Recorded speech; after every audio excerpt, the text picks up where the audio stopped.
Dragi moji kolege iz Haba, praznični vašar u mom gradu sjaje muzika i tradicija. Najlepši praznični vašar, svetla muzika i magija. Šetnja kroz praznični vašar u noći, ulice pune svetlosti. Vi pratite naše emisije Ogilja TV na vrhu. Moje ime je Stanković Ognjen Praznik. Dobrodošli na praznični vašar, uživamo u svetlima, zvucima i ukusu praznične magije. Štandovi sa domaćim proizvodima, muzika i osmesi na svakom koraku. Snimao sam atmosferu da osjetite pravi duh praznika. Pogledajte kako izgleda jedan od najlepših praznika vašara u Srbiji. Štandovi, lampioni, kuvano vino i praznična čarolija koja spaja ljude ako volite praznični duh. Ovaj video za vas. Također, noćna šetnja kroz praznični vašar, sve blista, miriše i svira. Pogledajte kako izgleda grad kad se pretvorio u prazničnu bajku. Hajde da počnemo. Praznični vašar je trgovinska i zabavna manifestacija koja se održava u znak sjećanja na praznik ili značajan događaj, na primjer Nova godina, Maslenica, Dan grada, kraj poljoprivredne sezone itd.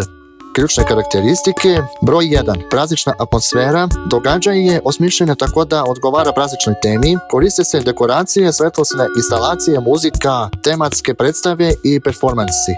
Broj 2. Maloprodajna komponenta. Saja predstavlja robu vezanu za praznike. Suveniri i pokloni, sezonski proizvodi, na primjer uskršnjih kolači, novogodišnji ukrasi, narodna umetnost i zanati, lokalno proizvedeni, prehrambeni proizvodi itd.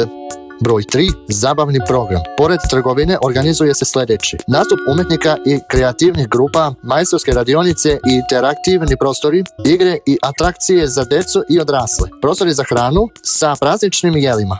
Broj 4. Učestalost. Takvi vašari se obično održavaju godišnje na iste datume, na primjer novogodišnji vašar, jednokratni događaj u znak sjećanja na određeni događaj, godišnjica grada, festivala. Broj 5. Mjesto održavanja. Obično se održavaju na centralnim lokacijama, trgovima, parkovima ili istorijskih dijelovima grada kako bi se privukao maksimalan broj posjetilaca. Primjeri prazničnih vašara: novogodišnjih božićnih vašari sa prodajom poklona, ukrasa za jelku, kuvanog vina i tradicionalnih prazničnih poslastica. Masleničke svečanosti sa palačinkama, narodnim igrama i paljenjem lutke, uskršnjih vašari sa farbanim jajima, uskršnjih kolačima i rukotvorinama.